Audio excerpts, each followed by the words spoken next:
Okay, next we have Adrianne Lopez with Texas Pacific Water Resources to talk about land application of produced water. Let's see if we can find your... Hello, everyone. I'm here today to talk about produced water being utilized as a resource in Texas outside of the oil and gas industry. A little bit of background on myself. I have a geology degree from UTSA and a hydrology degree from OU. My research history is in municipal water treatment as well as produced water treatment. I've done chemical analysis and irrigation analysis, just kind of to bring all of this to this produced water project. So I work for Texas Pacific Water Resources. A little bit of background on that company. We are a subsidiary of the Texas Pacific Land Corporation. It was founded in 1888. They are a large landowner in the Permian Basin. We source, treat, and recycle produced water currently and started our beneficial reuse pilot project in 2022. Our land position, just under 1 million acres, gives us access to about 5 million barrels of water per day, produced water. That equates to about 644 acre feet. I had to convert everything to acre feet because I know outside of oil and gas, we don't really talk in barrels. For those of you who don't know what produced water is a co-product that comes up with oil during the oil extraction process. The ratio in the Permian Basin is an average of 4 to 1, so 4 barrels of water per 1 barrel of oil. That range we've seen in the Midland and Delaware Basin go up to 9, which, it's actually more like a water well that has oil in it. So this water, as you can see in the photo, the bottom picture is what that water looks like when it comes back. It still has some oil in it. It's got a lot of minerals, as you heard in the previous presentation. That water is also extremely salty. So that water is about 3 to 4 times as salty as the ocean and has a lot of chemicals that are added to it to enhance the oil separation, enhance the amount of oil that comes up during oil extraction. It's also got bacteria, harmful and non-harmful. But all of these things make it very difficult to use outside of oil and gas without an extensive amount of treatment. The Permian generates about 20 million barrels of this water per day, which equates to about 2,500 acre feet of water. It's a massive amount of water. About 25 to 30% of that is recycled currently inside of the oil and gas industry, like you can see in this photo. So this is one of the pictures actually of our treatment site. The treatment process inside of oil and gas is relatively simple to what it takes to get it to be used outside of oil and gas. So our main concerns are going to be the oil for one. We want to get that oil out. We want to take the harmful bacteria out. There's a bacteria in produced water called H2S, which can be extremely harmful and deadly in very low amounts. So our biggest concern when reusing it within the industry is getting that bacteria knocked out. We can do that with hydrogen peroxide. So the process for recycling within oil and gas is relatively quick, relatively inexpensive, and it leaves you with a very clean brine like you can see in the top of the photo. So that brine still has about 150,000 parts of TDS in it that still need to be removed. Primarily that is salt. This water, like I said, is used mostly, or is recycled mostly within oil and gas, but the remaining 60% of it is currently being sent to saltwater disposal wells. The volume annually is about 683,000 acre feet per year, or 1,800 acre feet per day.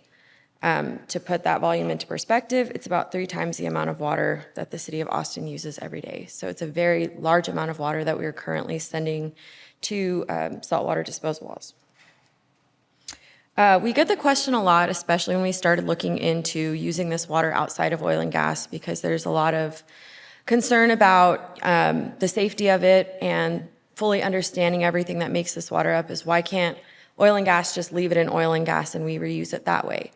Well, it is the next best option. It's something that we, Texas Pacific, have been trying to move towards for the past 5 to 7 years.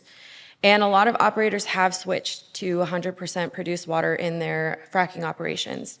There are certain parts of that operation that require the use of fresh water, drilling through certain formations, so we'll never get completely away from the use of fresh and brackish water, but we have seen a tremendous improvement in the amount of operators that are recycling produced water and the amount of produced water that they're using. The problem with that is, like I mentioned, the water to oil ratio when you are extracting oil, it varies between 1 to 4 or 4 to 1 to 8 to 1, which means if we put 1 barrel down, we're going to get 3 more back up along with the oil that we have, which means that we'll pretty much always be outnumbered no matter what. If we are still recycling this water in every single operation that we do, we're still going to be getting more because this water is native to those formations and will return. I'm sure we all know the correlations that have been seen in the Permian Basin with disposal volumes and seismic activity. We also know that our disposal capacity is being limited every day, and we're starting to see a lot of pressuring up. We started seeing this in 2022, which is why we started looking into alternative uses for this water. Let's see, which puts us here at an age of opportunity. So in the top photo, and I'll talk a little bit more about this in the next slides, in the top photo, you can see a photo of our greenhouse, and then the bottom is actual alfalfa being grown outdoors in a field. So the current options outside of disposal include land application, permitted through the Railroad Commission, or a TIPDs, NIPDs system, which is permitted by TCEQ. Land application is a permit that has existed within the Railroad Commission, but was not originally intended to be used for discharging large amounts of water to the ground or to crops. It was for a small amount of water that was at a very low TDS, and not for a long extended period of time. As I mentioned in the previous slide, we're talking a lot of water over a very long time, the time that the basin continues to operate. So what Railroad Commission did is we all started looking into this is they put out a pilot guidance program in 2023. Prior to that, Texas Pacific had already started our greenhouse program in earlier 2023. So it doesn't exactly mirror the Railroad Commission's pilot guidance, but our actual permit does. The Railroad Commission's pilot guidance allows for a temporary discharge of treated produced water to crops, no longer than a year, with the option to renew it, assuming that you can provide data showing that your project was successful, that you didn't cause any harm or degradation to the crops or the soil. And the permit is also highly regulated. So it prohibits any interaction between surface and groundwater and the water that you are discharging. You have to prevent runoff and run-on and access via people, animals, and then it's also limited to size, and you also have to have a irrigated plot with treated produced water as well as the same size control plot. And then the TIPDs program, which we're probably a little more familiar with here, is discharge into surface waters of the U.S., or surface waters of Texas in this case. That program is also highly regulated. There are a lot of QA/QC data that has to be submitted to TCEQ regularly. The water quality is very specific to the water body that you are discharging to. There are established acute and chronic MCLs for a lot of these contaminants, and they have not awarded a project for discharge of a large project for discharge of produced water in the Permian yet. There are 2 that have been submitted, Texas Pacific's being one of them, that have been administratively completed, but they are still under technical review. What we are experiencing during this technical review is, a lot of concern about, are we regulating all of does this existing permit cover everything that is existing in this water? So we know that there are, like I said, existing regulations. However, these were not originally designed for produced water. So what Texas Pacific has done is kind of taken it upon ourselves to work with university to try and understand fully exactly what's in this water and how it affects the 2 different application scenarios that I just showed you. So our land apply permit, or a land apply project that we did in the greenhouse, was the small photo on the right-hand side. So, well, let me start with our treatment process, actually. So we designed our produced water desalination treatment process in-house. We ended up with a 6-step process that includes the original oxidation and separation process I mentioned in the beginning, followed by coagulation and flocculation of those solids, removal. We have an in-house desalination method that we have patented. I can't say what it is on stage, but I'd be happy to talk about it afterwards if anybody has questions. That process is really to get the water down to what is suitable for reverse osmosis. Because of everything that's in oil and gas, we know that a linear removal of these contaminants is not going to be acceptable. There are some things that it's okay to leave a little bit of them in there, like, salt, calcium, magnesium. But there are some things, like specifically the VOC content in produced water, that you have to fully remove. So we know that any of these processes will have to be polished with RO and an activated carbon, unless you're doing something like a distillation process, which we have seen also you still have to put an activated carbon at the end of that. So what we did in-house in trying to prove out this technology is we set it up to make 3 different streams of water. So we made a 1,500, a 1,000, and a 500 TDS stream. There was also a control that was used. That was the RO that provided drinking water to a neighboring man camp. So that control was in a reverse osmosis unit that was never in contact with produced water. We had 16 different plant conditions. So we took soil from Reeves County and Loving County. These are areas around the Delaware Basin. These are also very high activity areas and areas that are actively experiencing pressuring up in seismic activity, which has resulted in curtailment of the disposal volumes by the Railroad Commission. So we targeted these areas specifically because we knew that that's where this process was going to be the most useful. We took native plants from both of those areas, from undisturbed relatively undisturbed locations, and transplanted them into this greenhouse. And then in the bottom boxes that you can see, we split them in half, Loving County and Reeves County, and planted alfalfa. Alfalfa was selected for this one because it's not edible to humans. It also has a very high water uptake and is a salt-tolerant crop. The Railroad Commission, when they did put out their pilot guidance, limited the TDS to 1,000, but we kept our study at 1,500 with 1,000 in the middle, just to see what the effects would be if you had a potential release of more salt, or if the plants in the soil could handle more salt. Throughout this study, we analyzed the water for over 400 different contaminants, only about 150 of which are currently regulated by TCEQ. And we did this because we wanted to have a lot of data to share with the regulatory agencies to prove that this is a safe process, that we are capable of treating down to a standard that is not harmful, and so that we could develop better analytical methods to share and to use in this process going forward. So this pilot was a relatively small pilot. I think each box, the native boxes only took 15 gallons of water a week, and then the alfalfa boxes took 50 gallons of water a week, just to show you a difference in how much water alfalfa uptakes. But it gave us enough data to share with regulatory to allow us to get the actual land apply permit outside, which is the other photo that you can see. That's a lot bigger project. We were also able to size up our desalination unit and make it into a pilot that we can share with potential partners. And this also was good data to share with universities who are currently, Texas Tech and New Mexico State are both putting a lot of work into fully characterizing this water and understanding the effect that very low-level contaminants can have on plants and wildlife.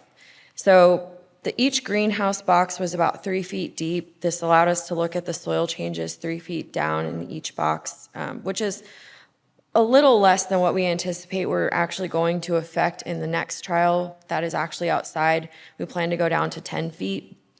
That trial is located over 100 feet above I think it's I can't remember which aquifer it is. It's blanking, but it's located over 100 feet, so we don't expect to see any interaction there. We water the alfalfa slightly at a deficit so that we make sure that it is uptaking all of the water that we apply to it. We are also sending the alfalfa to agriculture labs to get back the nutrient content, the relative feed value, as well as any toxicity. And we have seen very positive results. In the 1,000 TDS water, we actually grew premium alfalfa throughout the whole entire study, and that tested negative for all of the toxins that they currently test for before feeding to cows or horses. And then the next option, as I mentioned, is the TIPDES permit, which we have applied for. So part of the previous research that we did with alfalfa and getting all of that water quality data was also to share with TCEQ. We are continuing to get that data and provide information to them. We're doing a lot of different wet testing, different timelines and different ratios of this water to fresh water. We're also sharing with them our recommendations of different contaminants that we have seen present in that water that we know could be harmful, and mainly in conversations, but we do plan to put out a couple peer-reviewed research articles about the 2 studies that we've done. So here, like I mentioned, we're working with universities to get that research done. With New Mexico State, that's where we're focusing a lot heavier on the chemistry and the water quality, as well as the biological component. So as I mentioned, we're testing for bioaccumulation in the roots and the plants. We are testing first, second, and third level consumers that would consume this water and any contaminants that are in it. We're doing all different levels of wet testing, and I'm also working with them to develop a non-target analysis program, which allows us to look outside of what is currently regulated and what there's currently methods for. So the way that this works is essentially your water or your soil or your plant is sent through a machine that will essentially fingerprint contaminants that have previously been identified within that produced water.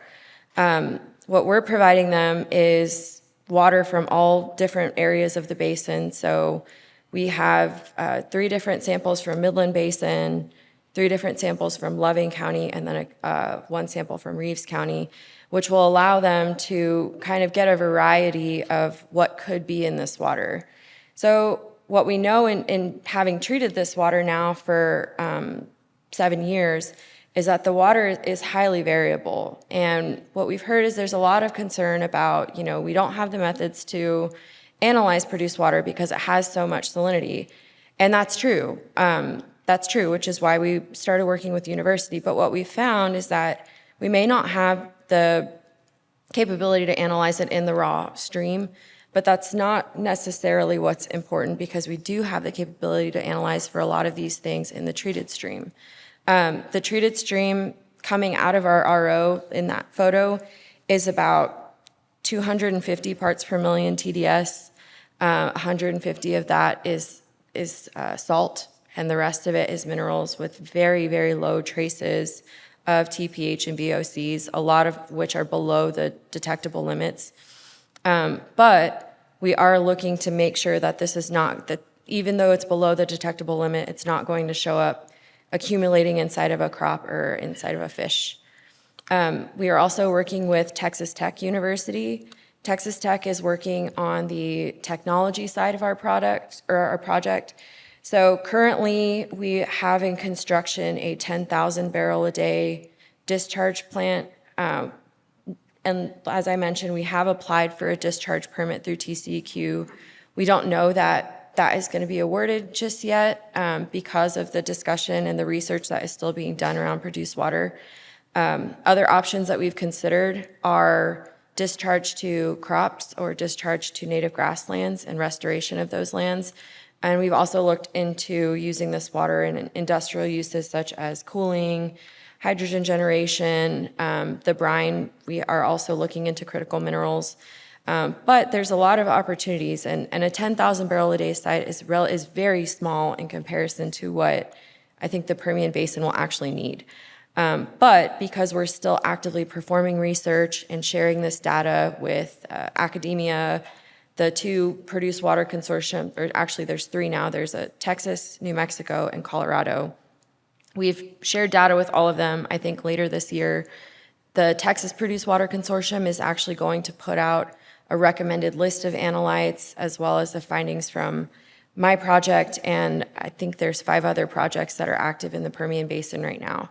That report will be shared with the legislators and the regulatory agencies, which will hopefully help us move the deadline to getting a permit closer.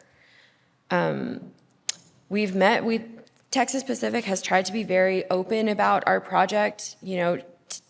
Typically oil and gas is not very open about things like this. However, we know that this project is going to affect people within the industry and people outside of the industry. We have very good relationships with the landowners that are next to us that we work with on a daily basis. As I mentioned, we own just under 1 million acres of land in the Permian Basin.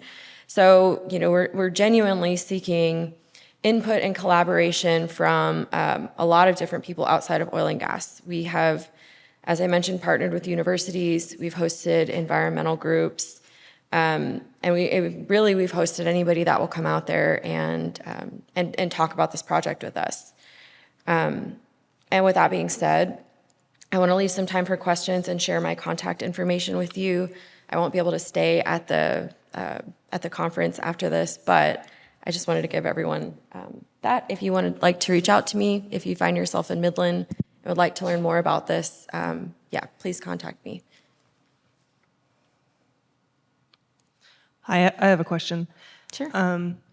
So I would imagine that in the treatment process that there is some concentrate waste, and so what is Texas Pacific currently doing with that concentrate waste, and then what do y'all recommend industry does with it once it goes to commercial application, especially considering the case with produced water coming up to the surface because of abandoned wells and the pressure up, I think is the term you used.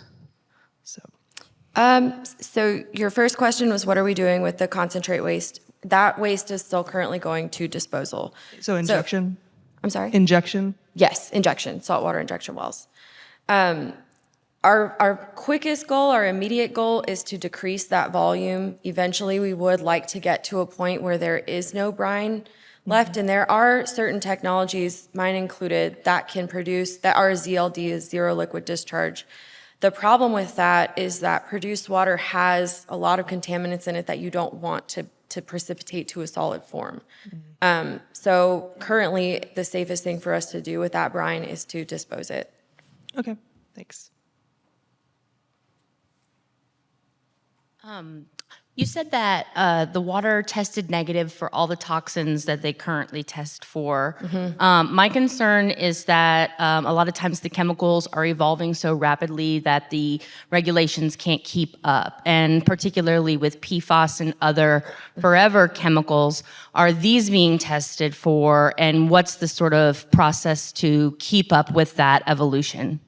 Yes, so we are actually testing for PFAS as well as a lot of analytes that are not currently regulated, like you said. So the alfalfa was sent to a standard agriculture lab. They test for toxins and different funguses. But the reason that we partnered with New Mexico is because during this study, when I started reaching out to a lot of different agriculture labs, kind of telling them what I wanted to do, that I wanted to look for bioaccumulations of very low-level toxins that we know exist in oil and gas water, we couldn't find methods for it, and we couldn't find, I couldn't find a lab that would look for them. We tried doing it ourselves, so we have a lab on site, which is where we started. We started trying to develop some methods before we approached the university and said, hey, this is what we're thinking, what are your thoughts? And that's how we ended up on the non-target analysis. So what New Mexico State is able to do with our samples is take them either dried or in a liquid form, they'll liquefy it and make a sample that they can run. They're able to analyze it for a very long list of contaminants that they've identified.